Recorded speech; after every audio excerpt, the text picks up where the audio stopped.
Hello everyone, good afternoon. Welcome to my new mini blog. তো সবাই কেমন আছো? কাল তো ছিল উল্টো রথ, আর উল্টো রথের বিকালটা কিভাবে কাটিয়েছিলাম আজকের ভিডিওই তোমাদের সাথে সেটাই শেয়ার করতে চলেছি। বিকেলে আমার হাজবেন্ড ডিউটি থেকে ফিরে একটা খুব সুন্দর আনারস কেটেছিল, যেটা খেতে ভীষণ টেস্টি ছিল। তো আনারসটা খাওয়ার পর আমার হাজবেন্ডকে বললাম যে আমাকে একটু রথ দেখতে নিয়ে চলো।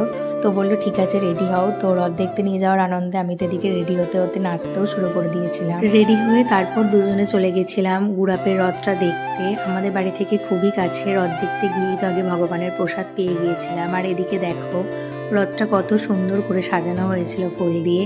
সাথে জগন্নাথ বলরাম সুভদ্রাকে দেখে তো মনটাই শান্ত হয়ে গেছিল।